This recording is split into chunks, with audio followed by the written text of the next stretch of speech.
अयोध्या स्थित काली कुलालय में आप सबका आत्मिक अभिनंदन है। गतकल 10 महाविद्याओं में से सिद्ध विद्या भगवती धूमावती के विषय में हम वार्ता प्रस्तुत कर रहे थे। आज पुनः उनके कुछ काम्य प्रयोगों को लेकर उन पर हम शास्त्रीय विमर्श प्रस्तुत करेंगे। सबसे पहले जगदम्बा का ध्यान कर लें। अत्युच्चामलिनांबराखिल जनोद्वेगावह दुर्मना रुक्षाक्षित्रितया विशालदशना सूर्योदरी चंचला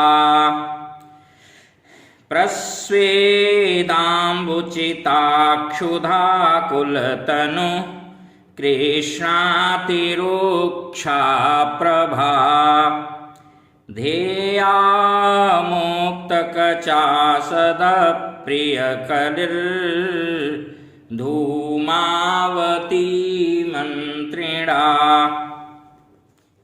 या भगवती धूमावती का ध्यान है। कल इनके विविध विषयों स्वरूपों को लेकर के हमने विचार परिचय प्रस्तुत किया था और देश में हमारे कई जगह भगवती धूमावती के मंदिर हैं। कामरू कामाख्या, नैमिषारण्य और काशी में धूप चंडी और उज्जैन में भूखी भवानी के नाम से जानी जाती हैं, पूजित होती हैं।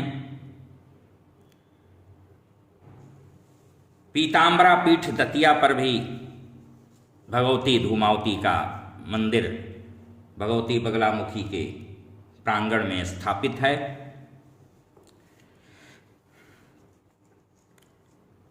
सधवा और सुहागिन स्त्रियों को उनके दर्शन का निषेध है। शतपथ ब्राह्मण के अनुसार धूमावती और निरति दोनों एक ही हैं। यह लक्ष्मी की ज्येष्ठा हैं, इसलिए ज्येष्ठा नक्षत्र में उत्पन्न व्यक्ति का जीवन दुखदग्ध रहता है। तंत्र ग्रंथों के अनुसार धूमावती ही उग्र तारा हैं।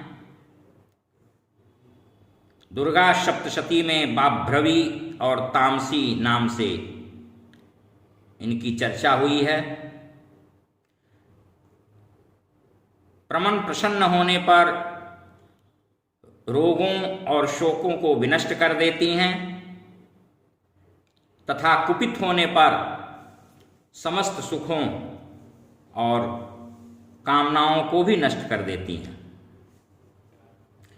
इनकी शरणागति से विपत्ति नाश और संपन्नता प्राप्त होती है। ऋग्वेदोक्त रात्रि सूक्त में इन्हें सुतरा कहा गया है। सुतरा का अर्थ होता है सुखपूर्वक तारने योग्य। आगमों में इन्हें अभाव और संकट को दूर कर सुख प्रदान करने वाली भूत कहा गया है। भगवती धूमावती स्थिर प्रज्ञता की प्रतीक हैं। इनका काकध्वज वासनाग्रस्त मन है जो निरंतर अतृप्त ही रहता है। जीव की दीनावस्था, भूख, प्यास, कलह, दरिद्रता आदि इसकी क्रियाएं हैं। वेद के अनुसार धूमावती कद्रु हैं। नारद पांचरात्र के अनुसार इन्होंने अपने शरीर से उग्र चंडिका को प्रकट किया था। शिव को निगलने का आशय है स्वामित्व का निषेध।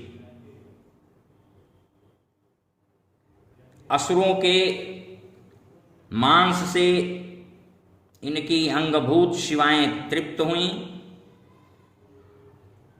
यही इनकी बुभुक्षा का रहस्य है। इनके ध्यान में विवर्णा, चंचला, रुष्टा, मलिनांबरा, कलहास्पदा इत्यादि कहा गया है।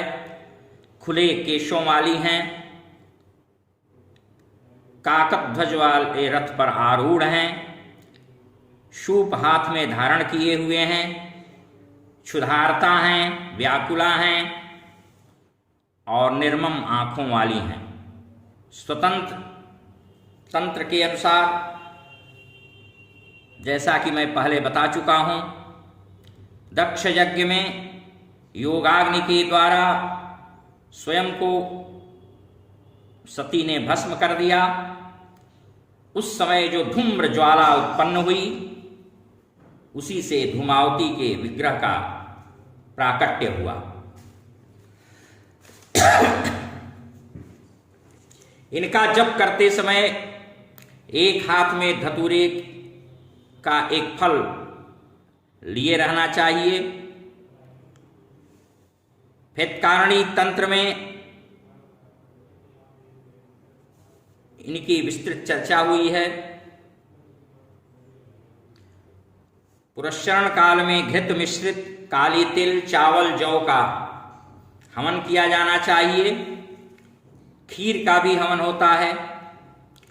काली राई, नमक, गुग्गुल, कपूर, नीम का पत्ता, काली मिर्च, लाल मिर्च, धतूरे का फूल फल, सरसों का तेल, घी इनका मुख्य हवनीय द्रव्य हैं। इनके प्रयोगों को करते समय केवल रात्रि के समय भोजन करें और कृष्ण पक्ष की चतुर्दशी से इनका प्रयोग प्रारंभ करें। शत्रु के नाम से संपुटित जप करके कौवे के पंख मिले हवन सामग्री से हवन करने का भी विधान है। और हवन की उस राख को दशों दिशाओं में फेंकने से शत्रुच्चाटन होता है। श्मशान की भस्म द्वारा वहीं पर शिवलिंग बना करके उसके ऊपर शत्रु के नाम से युक्त न्यास करके उसकी पूजा करें। इससे भी शत्रु का शमन होता है। नीम की पत्ती और कौवे के पंख का 108 बार जप करने के पश्चात हवन शत्रुओं में परस्पर विद्वेष पैदा करता है। हल्दी के पत्ते पर शत्रु का नामोल्लेख करके 10,000 जप करने से उच्चाटन होता है। अविचार प्रयोगों की शांति के लिए पीपल के पत्ते का धूप देकर पंचगव्य अथवा केवल दुग्ध अथवा त्रिमधु द्वारा होम करने से सभी प्रकार के अविचार प्रयोगों, दोषों की शांति होती है। यदि धूमावती द्वारा किसी पर अविचार प्रयोग हो गया है तो उसको भी काटने के या शांति के कई उपाय किए जाते हैं। जिस स्त्री को संतान या पुत्र चाहिए हो तो वह किसी विधवा स्त्री की धूमावती जान मानकर सेवा शुश्रूषा करे। शनिवार के दिन उसके शरीर में,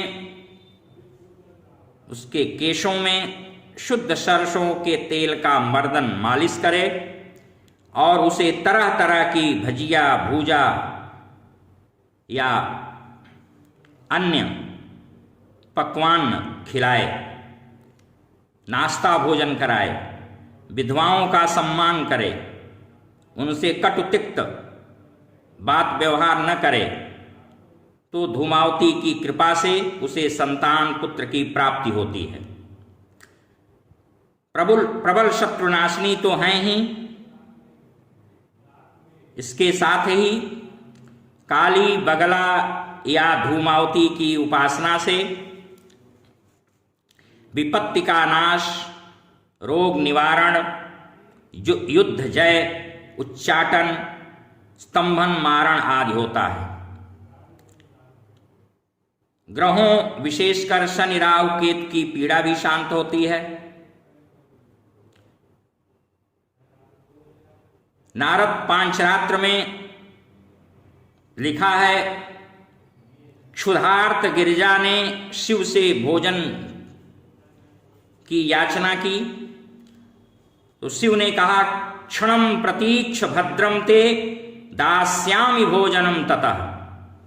कुछ देर प्रतीक्षा के पश्चात देवी ने फिर कहा, देहि भक्ष्यम महादेव क्षुधितास्मि जगत्पते विलंबितुम न शक्नोमि पीडितास्मि महेश्वर।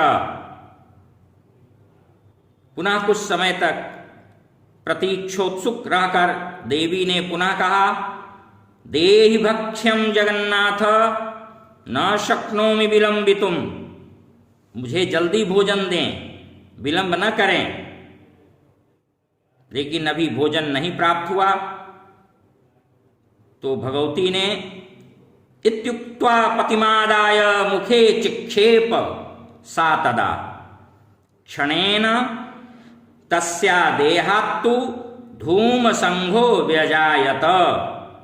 शिव को ही वो निगल गई और उनका शरीर धूम्रमय हो गया। तभी से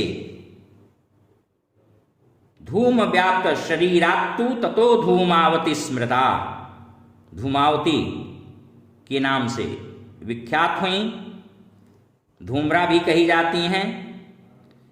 यह महाशक्ति अकेली हैं, इनका कोई स्वामी नहीं है, विधवा हैं, यह स्वयं नियंत्रिका हैं। भगवती बगलामुखी इन्हीं की दूसरी सधवा रूप हैं। ऐसा मूर्तिस्तव परा विख्याता बगलामुखी। इन्हें सिद्ध विद्ये प्रकीर्तिते यानी सिद्ध विद्या कहा गया है। विद्यात्रयी में इनका तीसरा स्थान है। कहीं किसी भी तंत्र ग्रंथ में इन्हें जहां तहां श्मशान काली का भी भेद कहा गया है। प्रकारांतर से स्वतंत्र तंत्र ग्रंथ में लिखा है, क्रुद्ध होकर दक्ष प्रजापति के यज्ञ का विध्वंस इन्होंने किया। उस समय घनघोर धूम्राच्छन्न हो गया। तस्मात् धूमावती जाता सर्वशत्रु विनाशिनी। आगे लिखा, धूमात् धूमावती जाता मुखात् कालमुखी मता तद्धूम संभवा विद्या सर्वशत्रु विनाशिनी। यह विद्या सर्वशत्रु विनाशिनी है। अच्छे साधकों के स्मरण मात्र से ही उनके शत्रुओं का क्षय कर देती हैं। शत्रु निग्रहणे दक्षा स्मरणादपि मंत्रिणाम। जो नित्य इनके मंत्र का अनुसंधान करते हैं, जप करते हैं, उनके शत्रुओं का। इनका जपाराधन श्मशान में किया जाता है। श्मशाने संस्थिता ध्यायेत् ज्येष्ठा वायस संस्थिताम एवं ध्यात्वा जपेर्लक्षम श्मशाने विगतांबर। निशाभोजी दशांशेन तिलैर्हवनमाचरेत् या जुह्वता लवणोपेताम राजिकाम निशितत्फलम। नमक राई का हवन रात्रि में श्मशान में, चिताग्नि में अविचार प्रयोग के लिए तत्काल फलप्रद होता है, शत्रु विनष्ट हो जाते हैं। इन प्रयोगों से अनेक प्रकार के रोगों, ग्रहों का भी निरोध होता है। इनका माला मंत्र रोग निवारण, ग्रह स्तंभन उच्चाटन में बहुत ही लाभकारी है। रात्रि में दक्षिणाभिमुख होकर सावधानी पूर्वक त्रिरात्रि तक पुरस्चरण के बाद जप हवन करना चाहिए। लेकिन इनकी उपासना प्रारंभ करने के पूर्व इनके कवच को भी सिद्ध कर लेना चाहिए, अथवा स्वयं की क्षति होने की प्रबल संभावना रहती है। धूमावत्यास्तु मंत्रम यो जपेत कवचम विना स्वयं क्रुध्यति सा ज्येष्ठा तस्य भाग्य क्षयंकरी। इसके बिना जप करने से साधक के ही भाग्य का क्षय होने लगता है। विद्वेषण या मारण में शत्रोर्भिमुखम ध्यात्वा गच्छन्तिम वैरिणम प्रति जो जपेन्निशि साहस्त्रम तस्य शत्रुर्विनश्यति ध्यात्वा जपेत सहस्त्रम तो भ्रष्ट चित्तो भवेद् रिपुः। इनका जब जप करता है साधक दक्षिणाभिमुख होकर के शवासन पे या श्मशान में, तो शत्रु की ओर, उसके शत्रु की ओर बहुत तेजी से वैरिणम प्रति, वैरी के प्रति, गच्छन्तीम ध्यात्वा ध्यान करने पर उसके तरफ दौड़ती हैं, जाती हैं और उसका विनाश कर देती हैं। शरभ भगवान का मंत्र कवच भी पहले साधकों को अपने शरीर में विन्यस्त कर लेना चाहिए, उससे अपनी रक्षा होती है। कवचम शरभेशस्य स्वांगे विन्यस्य तत्वतः पश्चात जपेदिमाम ज्येष्ठाम अतिक्रूराम दृढ़व्रतः। शरभ इनके अंग विद्या हैं, वीरेश बटुक भी, और शरभ का जप कवच कर लेने से पूरी तरह से अपनी सुरक्षा रहती है। उच्चाटन हेतु इनके अन्य मंत्रों के मध्य में साधक के नाम का को भी योजित करके जप हवन किया जाता है।